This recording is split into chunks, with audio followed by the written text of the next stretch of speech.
Serigala yang paling berbahaya bukanlah yang paling ribut, tetapi yang berjalan sendirian, tenang tanpa suara namun penuh tujuan. Inilah cerminan Gibran Rakabuming, seorang pemimpin muda yang tidak haus sorotan, tidak tergoda panggung popularitas. Ia bukan tipe yang sibuk mencari pengakuan lewat kata-kata kosong. Sebaliknya, ia memilih fokus, menyusun langkah, dan menunggu momen yang tepat untuk mengeksekusi dengan presisi. Gibran bukanlah sosok yang hidup dari tepuk tangan. Ia tidak butuh validasi semu. Karena yang ia kejar bukanlah pujian sesaat, melainkan misi besar untuk bangsa. Misi yang menuntut kesabaran, keberanian, dan kemampuan membaca arah zaman. Saat banyak orang berlomba tampil, bicara keras dan memamerkan diri, Gibran justru memilih diam, mengamati, dan menganalisis. Dan di balik diamnya itu ada strategi. Ada kalkulasi politik yang matang, ada keyakinan bahwa langkah besar tidak perlu diumumkan, tetapi harus dibuktikan. Kesendirian baginya bukanlah kelemahan. Justru dari situlah ia mengasah diri, membangun daya tahan dan memperkuat visi.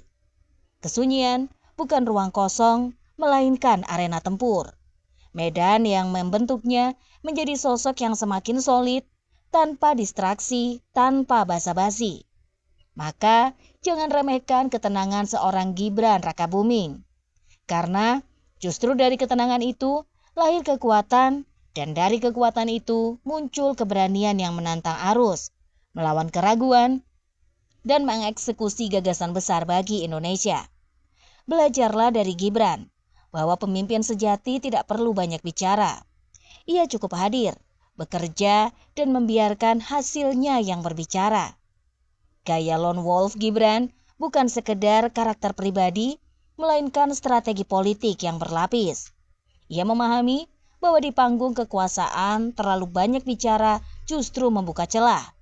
Terlalu sering tampil justru melemahkan aura. Maka ia pun memilih jalan sunyi. Diam, mengamati, menyerap, lalu bergerak ketika orang lain lengah. Banyak yang salah menilai ketenangannya sebagai kelemahan. Padahal justru dari ketenangan itulah ia sedang membangun citra. Tidak reaktif, tidak emosional, dan tidak mudah diprovokasi. Ia membiarkan lawan-lawan politiknya sibuk bermain drama, saling serang di depan kamera, sementara dirinya terus mengkonsolidasikan kekuatan, tenang, sistematis, dan tanpa banyak sorotan. Inilah wajah pemimpin baru yang dibutuhkan bangsa ini. Indonesia tidak butuh sosok yang sekedar jago retorika, pandai berorasi, atau sibuk cari popularitas. Indonesia hanya butuh pemimpin yang bekerja dengan kepala dingin, yang mampu memandang jauh ke depan, dan yang mengerti kapan harus diam, serta kapan harus tampil menggebrak. Kita bisa melihat, Gibran bukanlah tipe politisi klasik yang hidup dari mikrofon dan kamera. Ia adalah generasi baru, pemimpin yang sadar bahwa kekuatan bukan pada kata-kata, tetapi pada eksekusi langsung. Dan ketika waktunya tiba, ia tidak ragu untuk menampilkan keberaniannya yang terukur. Langkahnya mungkin sunyi, tetapi dampaknya akan langsung bergema. Maka jangan heran bila sosok Gibran perlahan tapi pasti menjadi figur yang mulai diperhitungkan. Bukan karena ia berteriak, tapi karena ia membuktikan. Bukan karena ia haus sorotan, tapi karena ia konsisten bekerja. Dan disinilah letak kekuatan sejati seorang lone wolf. Tidak pernah tergesa, tidak pernah kehilangan arah, namun selalu hadir di titik yang menentukan. Inilah yang sering dilupakan oleh para politisi lama. Mereka sibuk membangun panggung, mengumbar janji, berkompetisi dalam sorakan, namun lupa bahwa rakyat juga semakin cerdas. Era ini bukan lagi milik mereka yang pandai berkoar, tetapi milik mereka yang mampu membuktikan diri melalui karya nyata. Gibran membaca perubahan zaman itu dengan sangat jeli. Ia tahu politik hari ini tidak cukup hanya dengan pidato membakar emosi atau manuver murahan yang penuh dengan drama. Ia memilih dengan tampil berbeda, tenang, efisien, dan penuh strategi. Dan itulah yang membuatnya justru semakin diperhitungkan. Gaya lone wolf ini adalah tamparan keras bagi politisi generasi lama. Karena ia menunjukkan bahwa untuk menjadi pemimpin tidak harus terjebak dalam pola lama, mencari panggung di setiap kesempatan, dan mengumbar janji di setiap mikrofon atau bersaing dalam wacana tanpa ujung. Sementara mereka sibuk dengan citra, Gibran sibuk dengan langkah nyata.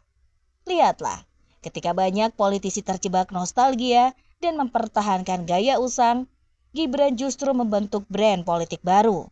Sederhana, fokus, dan berorientasi hasil. Ia bukanlah bayang-bayang siapapun. Ia adalah dirinya sendiri. Pemimpin muda yang tahu kapan harus diam dan kapan harus meledak dengan gebrakan yang mengubah permainan. Dan disinilah potensi besarnya bagi Indonesia. Jika pola ini terus ia jaga, maka Gibran akan menjadi simbol generasi baru kepemimpinan nasional. Pemimpin yang tidak larut dalam gaduhnya politik, tetapi tetap hadir membawa arus, membawa solusi, membawa masa depan. Ekspresi dingin Gibran saat sering terlihat, yaitu ketika melihat sarang tikus berdasi berjoget di sidang MPR. Bukan sekedar wajah tanpa senyum. Itu adalah bahasa politik yang lebih lantang daripada 1000 kata. Ketika para elit sibuk mempertontonkan panggung yang tidak pantas, Gibran memilih diam dengan tatapan datar, dingin namun penuh makna. Bagi rakyat, ekspresi itu adalah cermin dari perasaan mereka sendiri. Muak melihat kemewahan, muak melihat pesta pora. Sementara rakyat kecil masih berkeringat, masih berjuang untuk sekedar makan. Gibran tidak perlu berteriak karena tatapannya sudah cukup membelah kenyataan. Ada jurang besar antara penguasa yang berjoget dengan rakyat yang menderita, dan disitulah kekuatan Gibran. Ia tahu kapan harus berbicara, kapan harus menahan diri. Ia sadar politik bukan soal mengikuti irama joget kekuasaan, melainkan soal menjaga martabat, menjaga wibawa, dan tetap berpihak pada hati rakyat. Ekspresi dingin itu bagi banyak orang justru lebih menenangkan daripada 1000 slogan kosong. Karena ia memberi sinyal, ada pemimpin muda yang tidak larut dalam pesta pura-pura. Ada sosok yang berani menatap tajam realitas, dan ada harapan bahwa generasi baru kepemimpinan Indonesia tidak akan tunduk pada permainan lama. Justru di era politik yang serba gaduh ini, ekspresi dingin Gibran menjadi senjata halus yang paling mematikan. Ketika banyak politisi sibuk berteriak, sibuk mencitrakan diri di depan kamera, ia memilih cara berbeda, membungkam mereka dengan tatapan bukan kata-kata. Rakyat membacanya dengan cepat. Tatapan itu mewakili rasa jengah, rasa muak, dan rasa marah yang selama ini terpendam. Ketika kursi kekuasaan berubah jadi arena pesta, rakyat tidak punya suara untuk menghentikan. Namun ekspresi Gibran hadir sebagai simbol perlawanan yang senyap, seolah berkata, "Aku ada di pihak kalian. Aku melihat apa yang kalian lihat, dan aku tidak akan ikut menari di atas penderitaan rakyat." Dan inilah politik gaya baru.